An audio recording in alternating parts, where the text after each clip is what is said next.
Hey guys, welcome to this week's Licks Livestream. This week we're going to talk about arpeggios. I devised a little exercise for 2-5-1 arpeggios. It is last week's Wednesday warm-up, and it is linked down below. You can grab the tab for it. It's completely free. You can also grab the Guitar Pro file for it and everything else. That one is on Patreon. That's linked below as well. That's where my full library of tabs and lessons and scale maps and everything else is. So check that out, guys. Appreciate support very much. Now, first of all, like, why would you want to learn arpeggios? Well, for me, like, arpeggios are not only, it's a part of how you can create really cool kind of jazzy phrases, but it is also a means of playing more melodically, to kind of find the juicy notes in your chords and make more melodic kind of solos. And also it's actually kind of a lifeline when you're trying to improvise on something that is, a little challenging for you to like kind of find your way around. Like, for example, if you're playing on a jazz standard and you're not quite sure like what key did this section just go into, like what just happened there. Well, if you play the arpeggios, i.e. you follow the chords, you can't go wrong. You can't play any wrong notes if you're playing the notes of the arpeggios, i.e. the chords. So, from that perspective alone, it's really valuable to know some arpeggios and to incorporate them in your playing.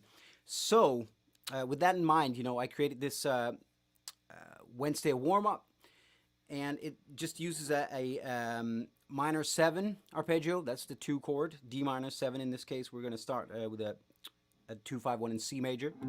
So D minor 7, and then G7, so a dominant 7 chord. And then the 1 chord is going to be a C major 7 chord, C major 7 chord. Okay, so those are the chords: D minor 7, G7,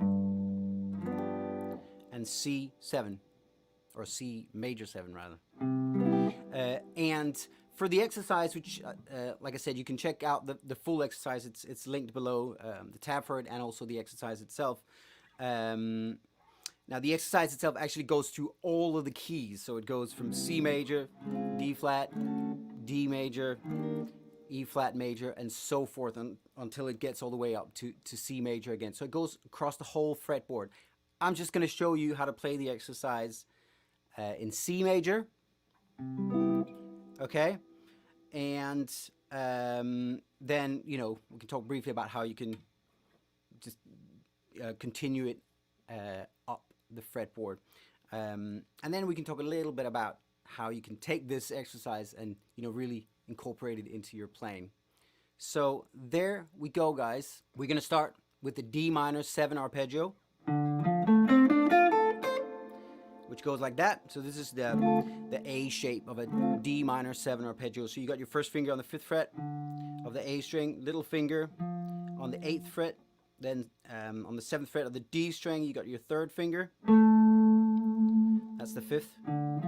So here we have the first, the minor 3rd, and the 5th of of the chord. And then we got the flat 7 up here, the minor 7. That's first finger on the 5th fret of the G string, and then 7th fret with your 3rd finger, that's the root. Okay?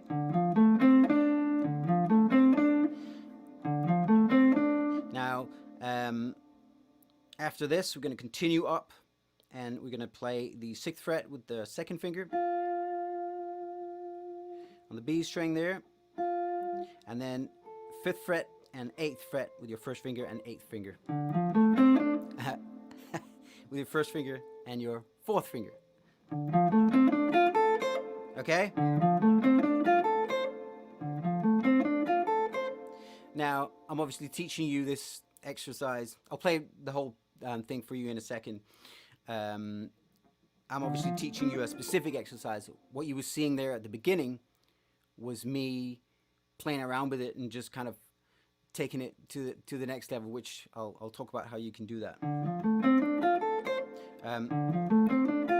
So that is our first part, and I'm using alternate picking just to make it nice and steady, you know, in terms of the delivery of the notes. And you can swing it a bit, so rather than like straight 1 and 2 and 3 and 4, and you know, you can go 1 and 2 and 3 and 4 and like that. Okay, so that's our first one, D minor 7. So very simple, but like I said, this is going to be really handy for you in terms of soloing on things, if you're able to whip out arpeggios like that.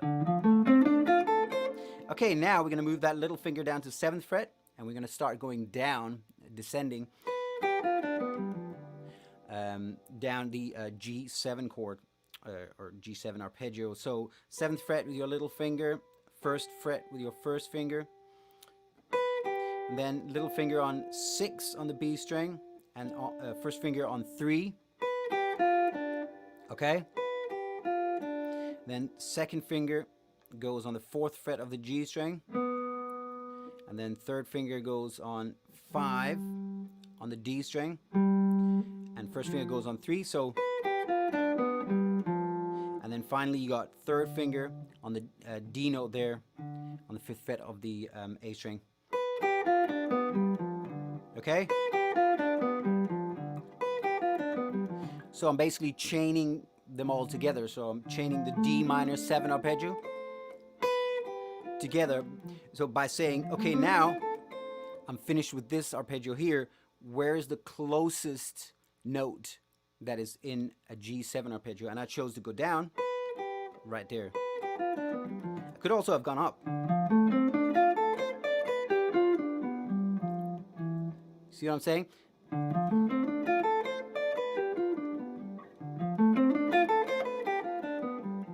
So there's many ways you can chain these together, but I've chained it together like that. And now we're going to do the 1 chord, which is C major 7. So you got 1st finger on the 3rd fret there of the A string, 4th finger on the 7th fret, 2nd finger on the 5th fret, and then 1st and 2nd fingers on 4 and 5.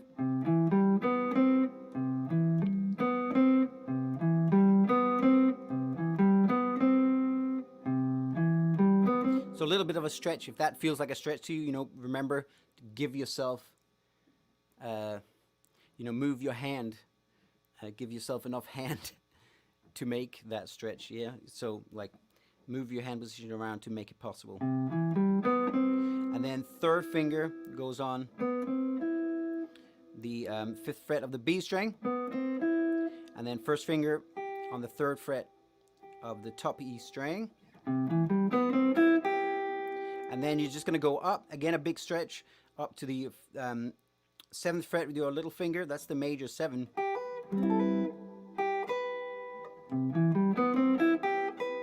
And then you're going to go back down. Okay, so 7, 1, and then I'm using my 3rd finger again there on the 5th fret, and then 2nd finger. So that's on the B string and the G string. 1st finger, 2nd finger, little finger, and 1st finger. Okay? So there's your C major 7 arpeggio. Nice and simple, quite a beautiful little sound.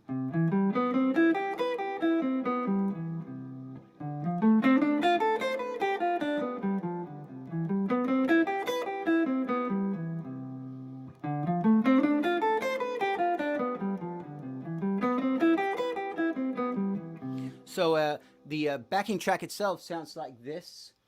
In fact, do you know what? I'll play you the slow version first. It goes like this.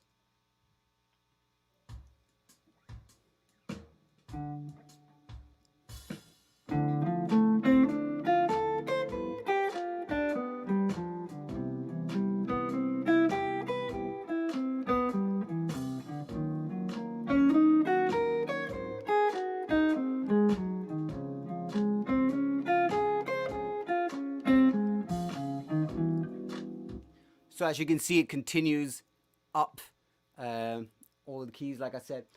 Let's do the slightly faster one. This is the backing track.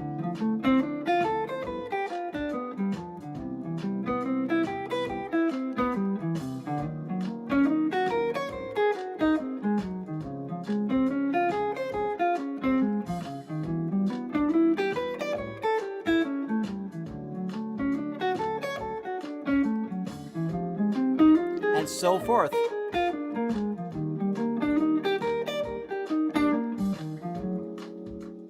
So that is the backing track from the video that you're going to find. But with the free download and with the download on Patreon, you get a couple of other tempos. Like really, there's that one which is kind of slow, the one I played first.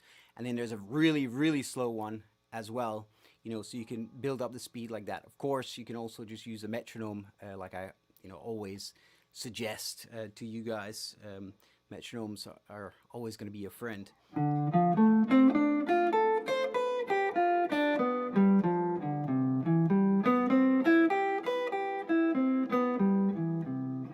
So as you notice there, the way that we chain it together with the next key is that you go, you land on the root note there, the C, and then you're going to go one scale step up with that first finger, so up 2 frets to the D there on the 5th fret, and then your next key starts on the 2 chord, so that'll be, in the case of D flat, starts on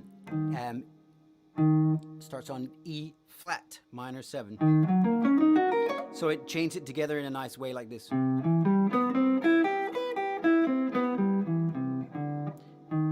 There you have it. So you just go up a scale step and then you're ready there, 1 semitone over it. So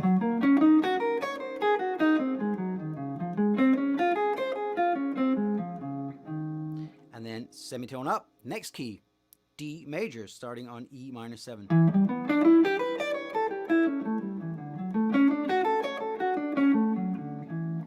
And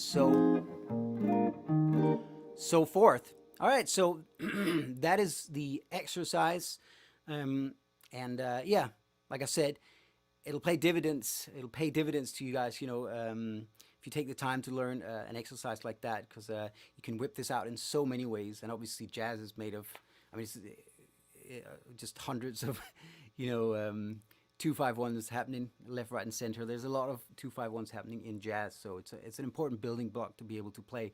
But aside from that, even if you're not a jazzer, arpeggios are just really, really handy to use when you are improvising. So that's obviously my channel is all about the improvising and having fun jamming, So it's really an important tool. Can't stress it enough, not just to be able to play weird chord progressions or 2-5-1 chord progressions, but just to, in general, to be able to bring out some cool colors and play melodically over the chords and that. So yeah, what I was doing at the start was basically taking that exercise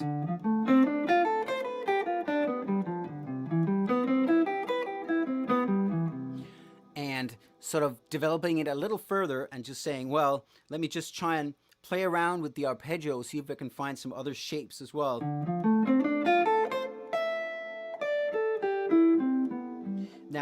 or like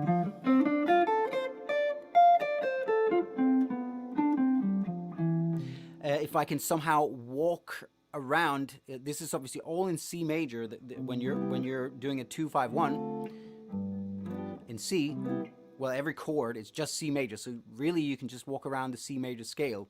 But what I'm trying to do is incorporate some of the arpeggio shapes along the way. So I'm kind of mixing arpeggio thinking with scale thinking. So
okay, so that's kind of a fun thing to do, where you just take the arpeggios and you take the scale, in this case C major, and you try and kind of walk around it and mix it up, but following the chords. I was at all times kind of trying to incorporate a little bit of the chord, i.e. the arpeggio for each moment of each chord.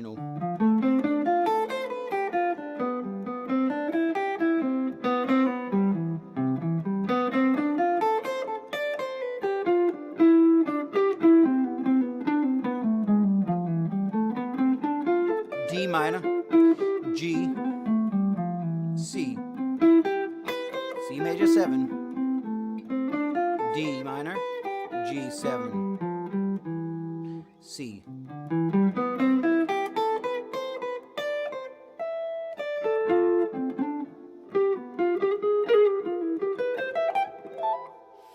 Okay, so that is a fun thing to do, mixing up the arpeggios with the scale, just like that. So that's an obvious kind of next level. And then, you can bring in a little more, like I was doing, you can start to bring in a little more chromaticism, maybe.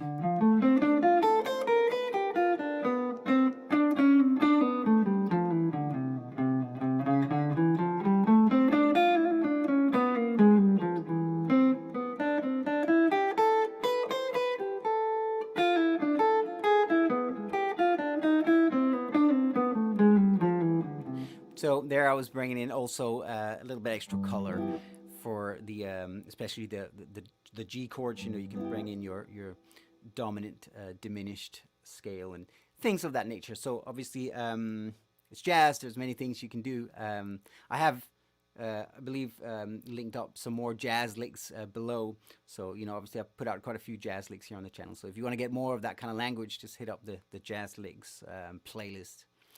But yeah, that is it, guys. I hope you'll have loads of fun with these arpeggios and with the exercise. Like I said, the tab is free to download, and you can also get everything on Patreon, and along with my full library of tabs and licks and lessons and everything else. Tomorrow, I got a new jam coming out. Really look forward to sharing that one with you guys. And yeah, other than that, Wednesday warm-ups are continuing, and as will the Licks live streams every Friday, 10 a.m.